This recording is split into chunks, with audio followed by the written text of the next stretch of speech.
Hello दोस्तों, आपका इस आई सर्वोदय में स्वागत है। मैं नीतीश कुमार। आज आपका 6 अप्रैल है। आज की अगर बात करें तो आज आपका 6 अप्रैल है। आज का जो आपका पीटी और मेंस के जो इंपॉर्टेंट न्यूज़ होंगे उसको मैं आप लोगों के सामने डिस्कस करूंगा। कृपया वीडियो को शुरू से लास्ट तक जरूर देखेंगे। आगामी जो आप 69 बीपीएससी आप देने जा रहे हैं तो उनके लिए बहुत ही इंपॉर्टेंट न्यूज आर्टिकल होगा, क्योंकि 69 बीपीएससी जो है ये आपका एक एग्ज़ाम होगा, लेकिन ये एक एग्ज़ाम से आपको बहुत सारे एग्ज़ाम इसमें शामिल हैं। अगर इस एग्ज़ाम के पीटी में अगर आप क्वालिफाई नहीं कर पाए, लगभग लगभग 1.5 साल तक आप इसमें कोई भी सारे एग्ज़ाम से आप बाहर हो जाएंगे। इसलिए आपका 69 बीपीएससी का पीटी जो है सो खास करके बहुत ही ज़्यादा इम्पोर्टेंट हो गया अभी के लिए। तो इसको आप अच्छे से तैयारी करें और अभी से इस चीज़ को खासकर प्री और मेंस की लेके अगर बात करें तो प्री और मेंस को अभी से तैयारी करने की ज़रूरत है। जो 69 से दे रहे हैं बीपीएससी देना है उनके लिए खास करके। इसलिए मैं ये कहना चाहूँगा कि अभी जो हमारी एक 69 का बीपीएससी का बैच जो चल रही pre plus mains 6:40 to 9 PM, 6 से 8, सॉरी 8:30 तक, और 8:45 से आपका ये 8:45 से आपका एनसीईआरटी बैच 8:45 टू 10:15 जो आपको कल स्टार्ट होगी। ये बैच आपको कल स्टार्ट होगा। पूरी प्री आपका एनसीईआरटी बैच है, पूरा जीएस एक साथ होगा। उसमें एनसीईआरटी का ये कोर्स हम लोग कराएंगे, उसमें आप जरूर ज्वाइन करें एनसीईआरटी वाले बैच में, ताकि आपका पीटी का जो पोर्शन है वो आपको बेसिक से चीज़ें आपको क्लियर हो जाए, कॉन्सेप्ट क्लियर हो जाएगा। जो कि बिना अभी का अगर आप देखेंगे हालिया एग्जाम जो हुआ है सीटीएस का, तो आपको ये पता चलेगा कि आपको जब तक आप बेसिक चीज़ें नहीं पढ़ पाएंगे तो आपका क्वेश्चंस नहीं कर पाएंगे चाहिए एग्जाम में जाने के बाद। इसलिए बेसिक भी करना है, क्वेश्चन प्रैक्टिस भी करना है, सारा चीज़ें होना है। इसलिए आप उसको ज़रूर ज्वाइन करें, और जो भी अगर आपके संपर्क में जो भी तैयारी करने वाले हैं उनको भी ज़रूर ज्वाइन कराएं, ताकि उनकी भी तैयारी अच्छी हो सके। तो चलिए हम लोग आगे की बात करें। तो आज का जो पॉइंट ऑफ पीटी के पॉइंट ऑफ व्यू से और मेंस के पॉइंट ऑफ व्यू जो भी आर्टिकल होंगे उसको मैं डिस्कस कर रहा हूँ चीज़ें। और वीडियो को लास्ट शुरू से लास्ट तक जरूर देखें। जिन्होंने भी अभी तक हमारे चैनल को शेयर और सब्सक्राइब नहीं किए हैं तो कृपया शेयर और सब्सक्राइब जरूर करें। इससे आपको आने वाले जो नोटिफिकेशन वो आपको आसानी से प्राप्त हो सके और हमें भी मोटिवेशन प्राप्त होगा। क्योंकि आप लोग क्या करते हैं कि आप लोग क्या करते हैं, देखने के बाद फिर आप लोग सब्सक्राइब और शेयर नहीं कर पाते हैं। इसको जरूर ज्वाइन करें, शेयर और सब्सक्राइब जरूर करें। हमारा जो अभी तक का जो सब्सक्राइबर है 389 है। आज का सब्सक्राइबर आप लोगों से ये रिक्वेस्ट करते हैं कि कम से कम इसको आप 400 के पार कर दें आज। ये हम लोग का टारगेट रहेगा आज का, कि आज का जो हमारा सब्सक्राइबर जो है कम से कम इतना शेयर करें कि कम से कम 400 पार हो जाए आज। ये चीज़ आप लोगों के सामने, आप लोगों के सामने रखते हैं कि वीडियो अच्छा लगेगा जरूर इसको शेयर करें।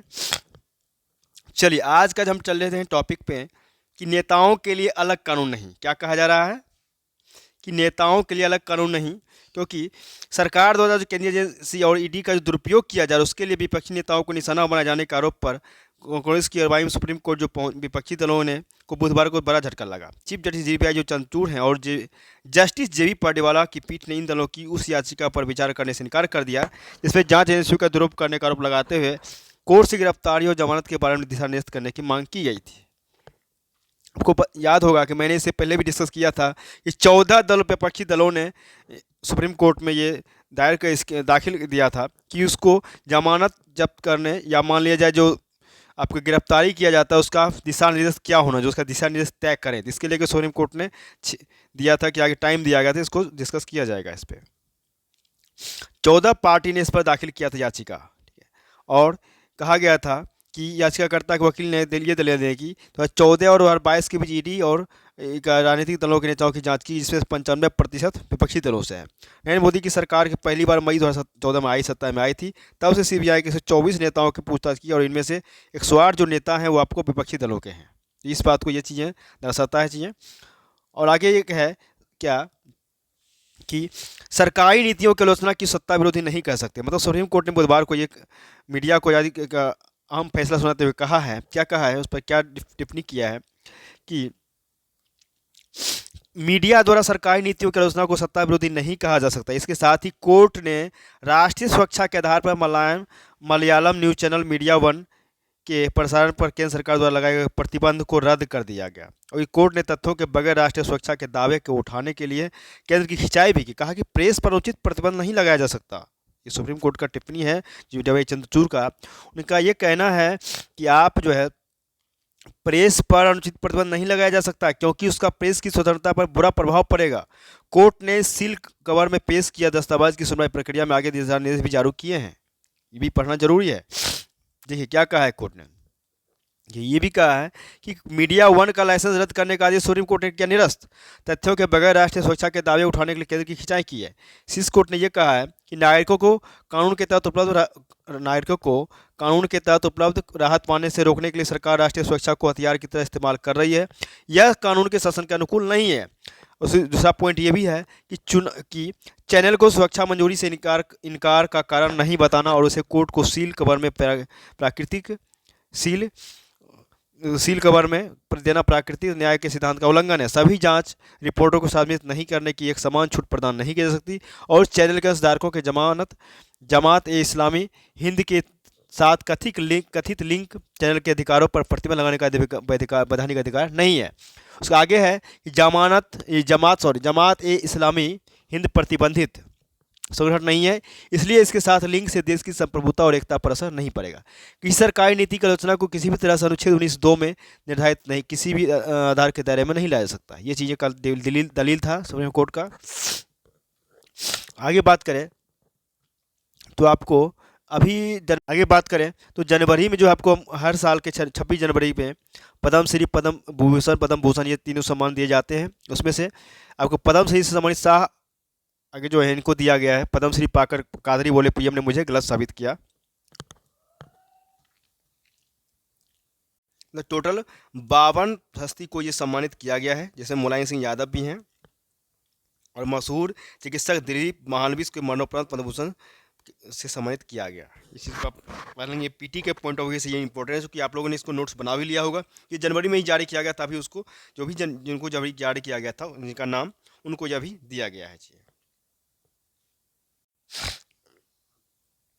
तो इसमें आप इसको नोट्स आपने तैयार कर लिया होगा, पहले ही डिस्कस किया जा चुका है। बहुत सारे मैगजीनों में ये जनवरी में ही लागू मतलब ये नाम की घोषणा कर दिया जा चुका था और अभी इनको दिया गया है ये पुरस्कार।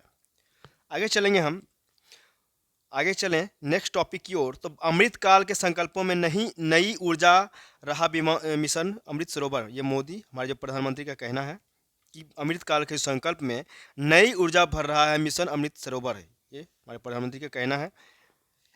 इसके बारे में डिस्कस करें तो मिशन अमृत सरोवर जो है कि सरोवर के तहत पिछले 11 माह में करीब 40,000 जलाशय विकसित करने की उपलब्धि की सराहना करते हुए हमारे प्रधानमंत्री ने बुधवार को कहा कि इस दिशा में जिस तरह से काम किया जा रहा है वह अमृतकाल में हमारे संकल्पों में नई ऊर्जा का संचार कर रहा है। वह जल शक्ति मंत्री जो गजेंद्र सिंह शेखावत ने ट्वीट कर प्रताप ये व्यक्त किए थे।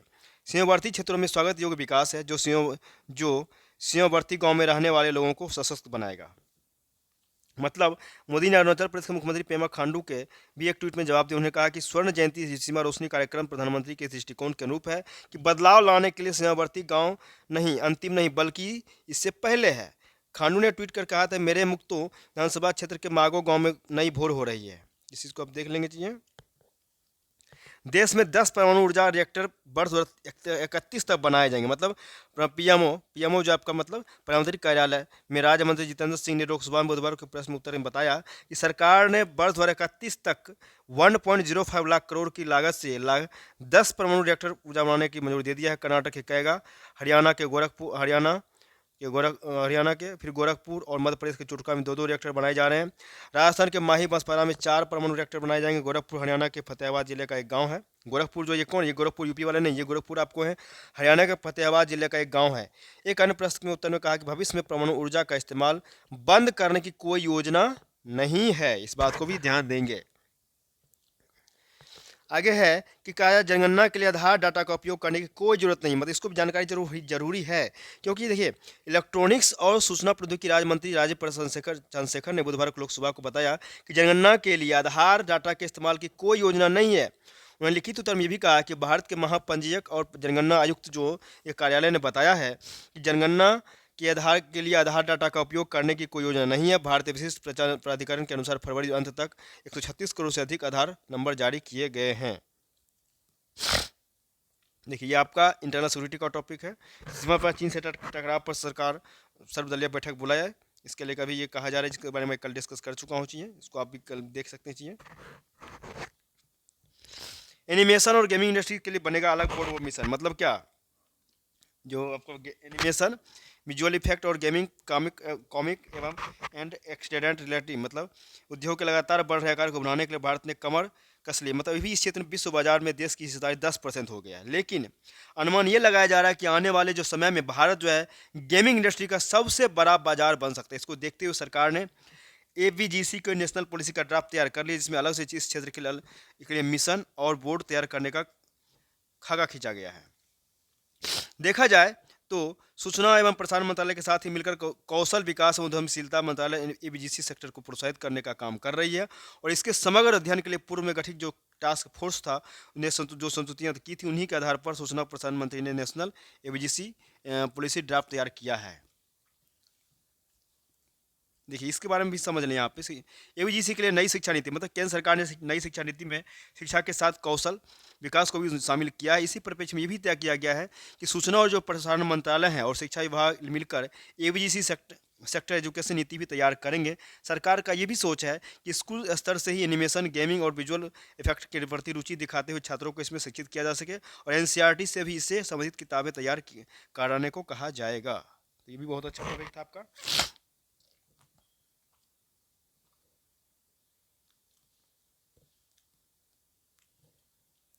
आगे चलें कि पूजा स्थलों की यथास्थिति बनाए रखने पर केंद्र दे जवाब, मतलब कहा जा रहा है कि 15 अगस्त 1947 को जिस पूजा स्थल का जो स्वरूप है वह बरकरार रहे और उसमें कोई परिवर्तन नहीं किया जाए, उस आशय की सुप्रीम कोर्ट ने 1991 में दिए आदेश को चुनौती देते हुए जो जनहित याचिकाओं पर सुनवाई करते हुए शीर्ष न्यायालय ने केंद्र सरकार से जवाब मांगा है। उसने कहा है कि सुप्रीम कोर्ट के 1991 के आदेश में 15 अगस्त 1947 की स्थिति वाले पूजा जो स्थल था के रूप में किसी इस तरह के बदलाव से संबंधित दावे को स्वीकार करने पर रोक लगा दिया है।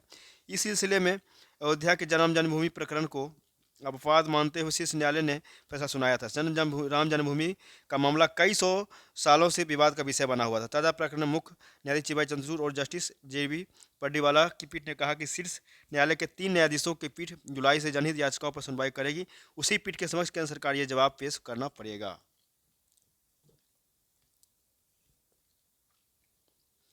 आगे चलें तो आगे का जो हमारा टॉपिक है, देखिए प्रशासनिक सुधार दूर करेगा भ्रष्टाचार। ये बहुत ही आपका टॉपिक ये इंपॉर्टेंट है। पब्लिक एडमिनिस्ट्रेशन का बात करेंगे। यूपीएससी का जो पेपर 2 है जीएस, उसमें भी ये टॉपिक है। जीएस 2 में भी है आपका ये।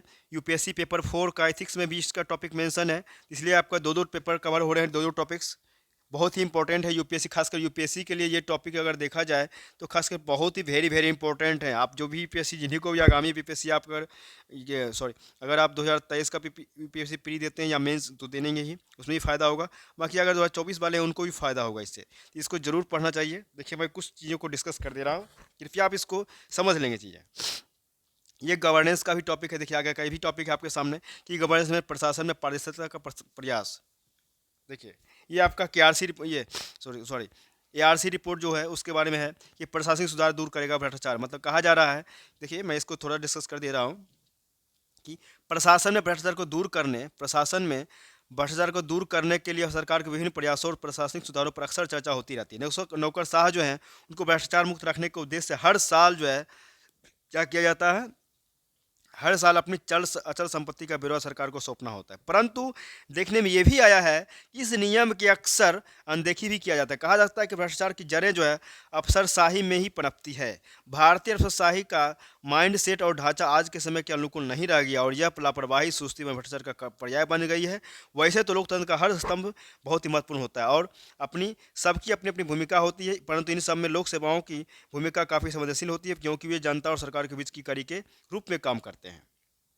इसी में एक टॉपिक देखिए, इसी में आपका क्या कहते हैं पॉइंट है कि लोकसभा की अस्वस्थता, कम काज की व्यापक समीक्षा, आगे की राह क्या होगा। तो ये भी टॉपिक है। लोकसभा की अस्वस्थता की वजह से क्या परेशानी आई है कि काम काज में व्यापक समीक्षा भी करना होना जरूरी है, और इसमें आगे का क्या हो सकता है, आगे निष्कर्ष क्या निकलेगा, आगे निष्कर्ष क्या होना चाहिए, इसमें ये मेंशन किया गया है। ठीक है, देखिए इसको आप पढ़ेंगे, ये दो नोट्स बना लेंगे, इस टॉपिक को आप नोट्स तैयार कर लेंगे, आपको दोनों पेपर काम आ जाएगा, ठीक है, दोनों पेपर के लिए।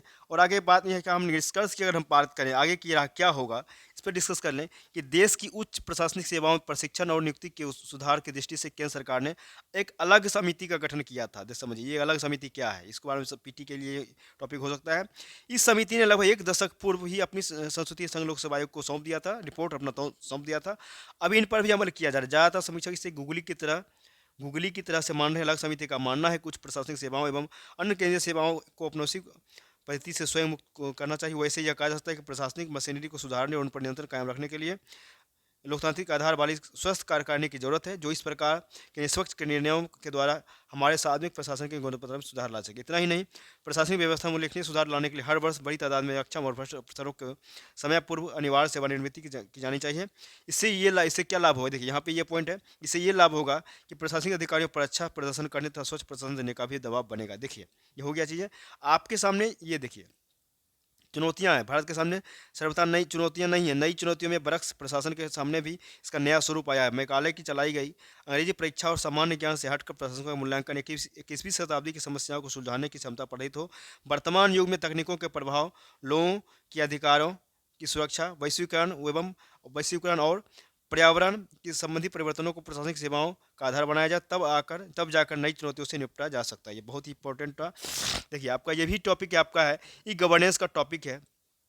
ये भी बहुत इंपॉर्टेंट क्योंकि क्या है कि वर्तमान में जैसे जैसे देश में ई गवर्नेंस को लागू किया जा रहा है उसी अनुरूप प्रशासन में पारदर्शिता बढ़ गई है। ई फाइलिंग किया जा रहा है, EFIR आदि के माध्यम से पारदर्शिता जैसे बुनियादी मूल्यों का पालन करना आसान हो गया है।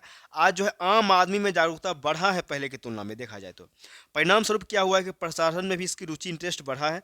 इस वजह से जो है विभिन्न सरकारी कार्यक्रम और योजनाओं के क्रियान्वयन में टेक्नोलॉजी के कारण नागरिक शिकायत निवारण प्रणाली, सूचना का अधिकार आदि के पालन का कार्य संस्कृति बढ़ गई है, जो प्रशासन को अधिक जवाबदेह व पारदर्शी बनाने में मदद कर रहा है। इस भ्रष्टाचार से निपटने के लिए सरकार का सबसे कारगर तरीका है कि लोगों को दी जाने वाली विभिन्न प्रकार की सब्सिडी को सीधे उनके बैंक खातों में ट्रांसफर करना है। और हाल के वर्षों में जो सरकार जो कदम उठाए हैं उनके लिए भी बहुत अच्छा कदम है। कुछ महत्वपूर्ण कदमों में शासकीय कर्मचारियों को प्रमाण पत्र जमा करे जाने के लिए प्रमाणीकरण प्रणाली को समाप्त किया जाना, निम्न स्तर के पदों पर भर्ती के लिए व्यक्तिगत साक्षात्कार की आवश्यकता समाप्त करना तथा 50 वर्ष से अधिक उम्र के अक्षम एवं संदिग्ध आचरण वाले सरकारी कर्मियों को उनकी सेवानिवृत्ति समय से पूर्व ही सेवा से हटा देना शामिल है। सरकार में पारदर्शिता को बढ़ावा देने के लिए सूचना का अधिकार मतलब RTI अधिनियम का प्रावधान किया गया है। RTI अधिनियम के कारण क्या हो रहा है कि प्रशासन में काफ़ी हद तक पारदर्शिता आई है और सूचनाओं को साझा करने के कारण नागरिक जो है राज्य की नीति निर्माण प्रक्रिया का हिस्सा बन गए हैं, जिस कारण नागरिकों तथा सरकार के बीच भरोसा भी पैदा हुआ है। तो इस बात को आप पढ़ लेंगे। ये आपका गवर्नेंस का टॉपिक है। कुछ मिलाकर देखा जाए तो ये दोनों आपका दो टॉपिक जो आपका डिस्कस था, ये दो टॉपिक आपके लिए बहुत ही इंपॉर्टेंट न्यूज़ है। इसको आप नोट्स बनाने की ज़रूरत है इस पर। देखिए ये टॉपिक हमारे लिए है क्या कि हमारा विश्व में जो हमारा क्या है भारत की पहचान, मतलब आज संपूर्ण विश्व में अगर देखा जाए तो भारत और भारतीय संस्कृति की चर्चा हो रही है। इसमें भारतीय जनता पार्टी का भी व्यापक योगदान की जिसकी महत्ता को समझाना चाहिए।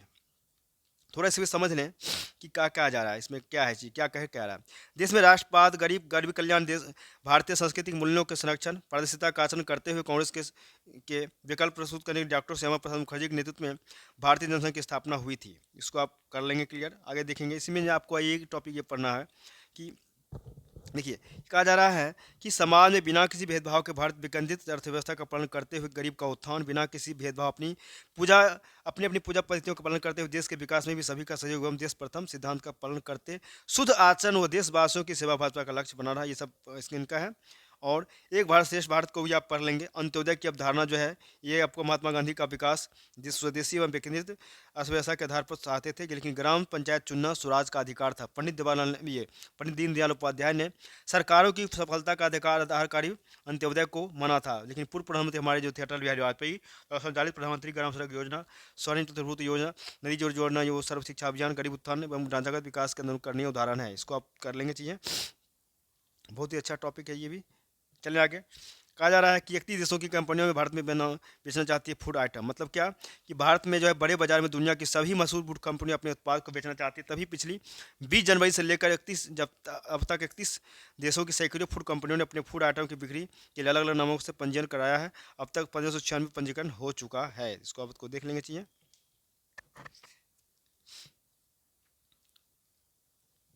ये है आपका घी और मक्खन का आयात करने पर विचार हो जा रहा है। मतलब देखा जाए तो दूध के सब दुनिया के सबसे बड़े दूध उत्पादक देश होने के बावजूद भारत में डेयरी उत्पादों के मूल्यों में तेजी से वृद्धि हो रही है। इसका सबसे बड़ा कारण यह है कि पिछले 1-2 वर्षों के दौरान मांग और आपूर्ति में अंतर है, लेकिन उत्पादन स्थिर है, लगभग स्थिर है, किंतु मांग में प्रत्येक वर्ष 8 से 10% की वृद्धि हो रही है। बढ़ते मूल्य पर नियंत्रण के लिए केंद्र सरकार ने कुछ खास डेयरी प्रोजेक्ट का आयात का विकल्प भी खुला रखा है। देश में दूध उत्पादन की अगर बात करें तो 21-22 में 22.1 करोड़ टन था, जबकि एक वर्ष में 20.9 करोड़ टन उत्पादन हुआ था।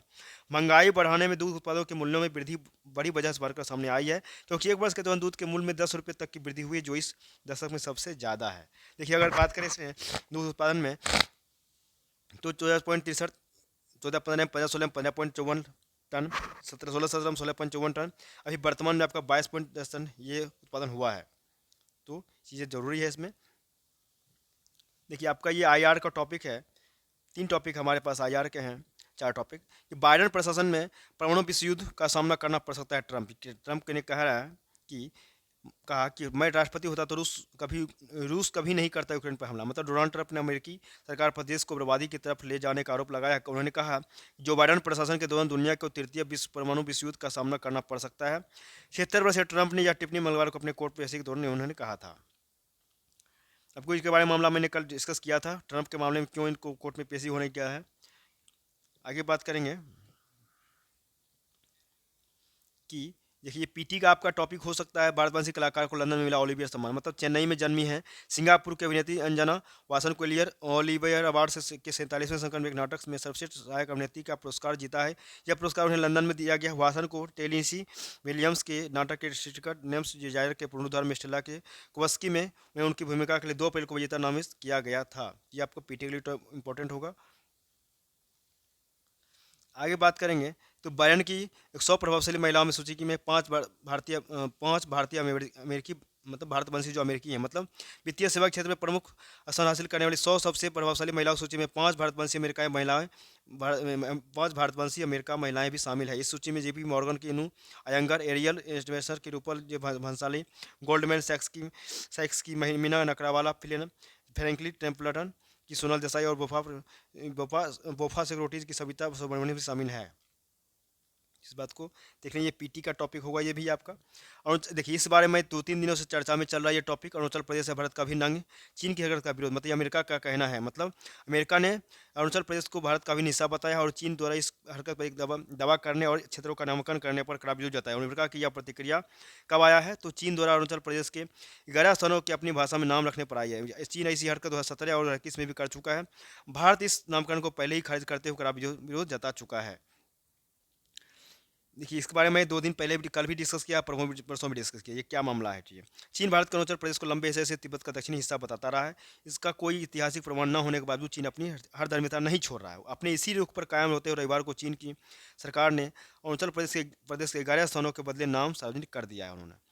आगे देखें, चीन अपनी हर धर्मिता पर कायम है। अरुणाचल प्रदेश को लेकर की गई हरकत पर चीन कायम है। चीन के विदेश मंत्रालय के प्रवक्ताओं मौनी ने इसे चीन की संपूर्णता का मामला बताया है। कहा है कि जांगनान चीन का हिस्सा है और उल्लेखनीय है कि अरुणाचल प्रदेश को चीन जांगनान कहता है। इस बात को ये पीटी का होगा, किसको जांगनान किसको कहा गया है तो अरुणाचल प्रदेश को कहा गया है। तो इसको आप देख लेंगे। चलिए आगे चलें।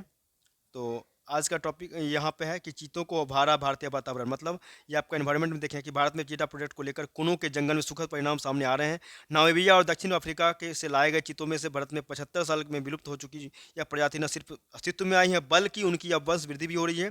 प्रोजेक्ट को लेकर सबसे बड़ी चिंता चीतों के भारतीय जंगल के वातावरण में ढलने और वंश वृद्धि को लेकर थी। विशेषज्ञों की माने तो प्रोजेक्ट के 7 माह से अधिक के सफर में दोनों चिंताएं दूर हो चुका है। ठीक है, इसको देख लेंगे चाहिए।